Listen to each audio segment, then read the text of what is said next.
No one came to celebrate the 80th birthday of Evelyn Hawthorne, the once vibrant matriarch of the Hawthorne family.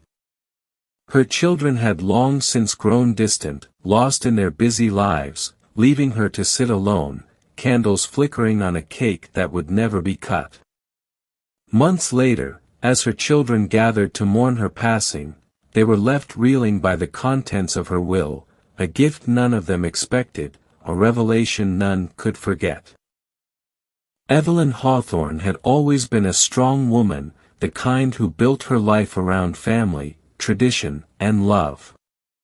She had grown up in a small village, married her childhood sweetheart, and raised 3 children in a modest but cozy home. Her children, Catherine, Edward, and Sarah, had all been her pride and joy. As they grew up, they each pursued different paths in life, but Evelyn had always assumed that no matter where they went, family would remain their anchor. Yet, as the years passed, the visits grew sparse, and the phone calls became rare. Catherine, the eldest, was a successful lawyer in a bustling city, married with 2 children of her own. Edward, the middle child, had taken up a position as a financial analyst in a distant country, always too busy to fly home. Sarah, the youngest, was an artist, floating through life, often unreachable. Evelyn was left to her own company, her only companions the memories of laughter, family dinners, and holidays gone by.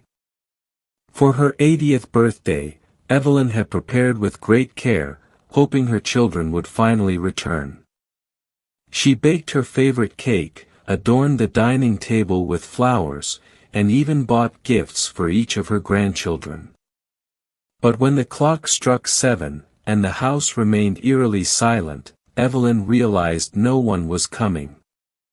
She sat in her chair, gazing at the flickering candles, her heart heavy with a sadness that words could not express. She blew out the candles alone, her silent wish echoing in the empty room. It was a moment that marked the end of something, perhaps her hope, perhaps her faith in the love of her children. Little did anyone know that Evelyn had been planning her final move long before that fateful birthday. She had a surprise in store that would bring her children back together, one way or another. After Evelyn's birthday, her health began to decline rapidly. She had always been a woman of strong constitution, but the weight of loneliness had taken its toll. Catherine, Edward, and Sarah barely noticed. Catherine was swamped with work, her marriage crumbling under the strain of her career. Edward had just landed a promotion and was consumed by the demands of his new role.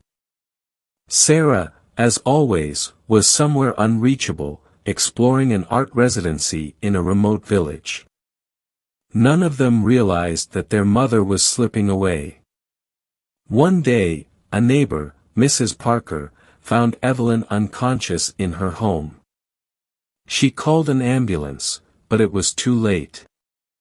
Evelyn passed away quietly in her sleep.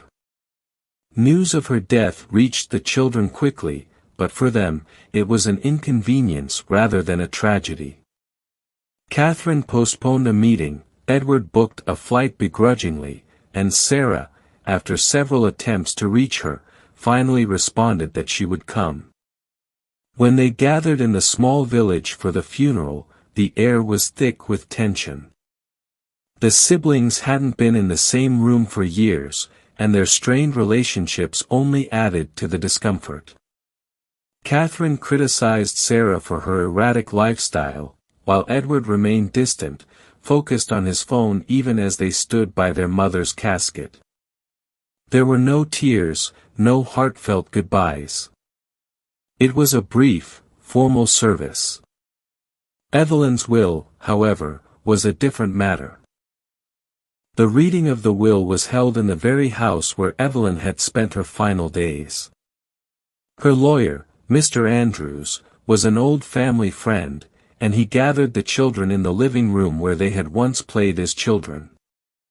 The mood was somber but cold, none of the siblings expecting much. They assumed their mother had little to leave behind. As Mr. Andrews began to read, the will started off predictably, some small trinkets, personal belongings, and the house itself, which was to be sold and the proceeds divided equally among the children. But then came the surprise. "There is, however, one condition," Mr. Andrews said, glancing at the siblings with a solemn expression. "Your mother has left behind a special inheritance, one that will only be revealed if you fulfill her final request." The siblings exchanged confused glances. "What kind of request?" Edward asked, impatient. "She has asked that each of you spend 3 months living together in this house," Mr. Andrews explained. "No contact with the outside world, no leaving the property. Only then will you learn the true contents of her will." Catherine scoffed. "This is absurd." Sarah, surprisingly, was intrigued. "Maybe we should consider it." Edward was outraged. "I don't have time for this. I have a job, a life." But Mr. Andrews remained firm. "Those are your mother's terms. If you refuse, the rest of the inheritance will be donated to charity." The room fell silent. None of them could afford to walk away from the possibility of what their mother had left behind. Reluctantly, they agreed.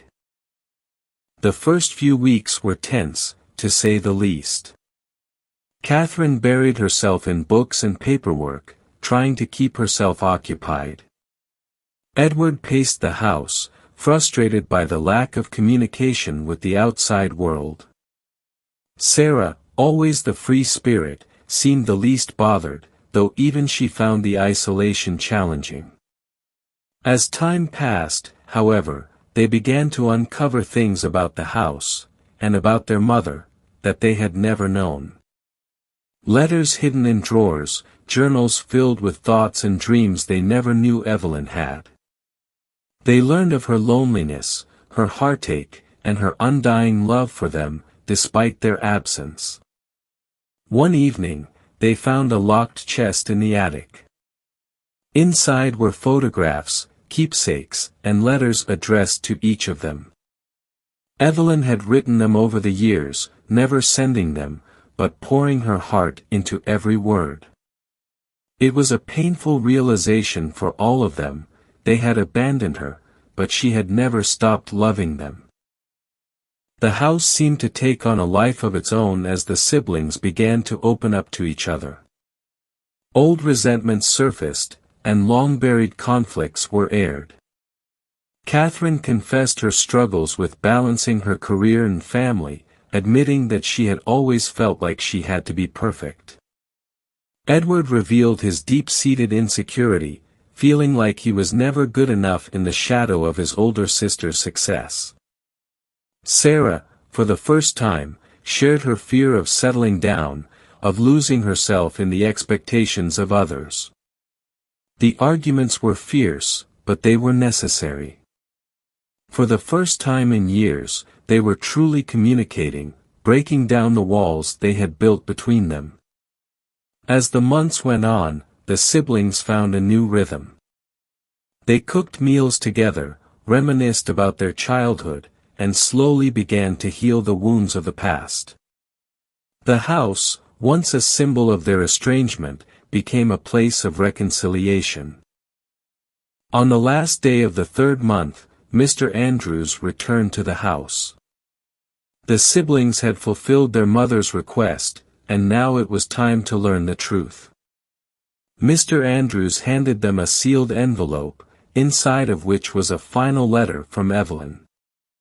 "My dearest children," it began, "I never asked for perfection. I only ever wanted your love, the same love I gave to each of you. I knew, as the years passed, that life would pull you away, that you would grow into your own worlds. But I hoped, in my heart, that you would always find your way back to each other. The letter went on to explain that the real inheritance wasn't money or property, but the bond they had rebuilt over the past 3 months. Evelyn had known that forcing them to live together would be the only way to heal the rifts between them. In a final twist, the letter revealed that the house itself would not be sold. Instead, it was to remain in the family, a place for future generations to come together, just as they had. Catherine, Edward, and Sarah stood in silence after reading the letter. The realization of what their mother had done hit them all at once. She had given them the greatest gift of all, each other. For the first time in years, they felt like a family again. And though Evelyn was gone, her presence lingered in the house, in the memories they had shared, and in the love she had left behind. In the end, it wasn't the will or the inheritance that mattered. It was the lesson their mother had taught them: family, above all else, is the greatest gift. As they walked out of the house together, they knew that they would never let each other go again. Evelyn's plan had worked, and her children had finally come home. The end.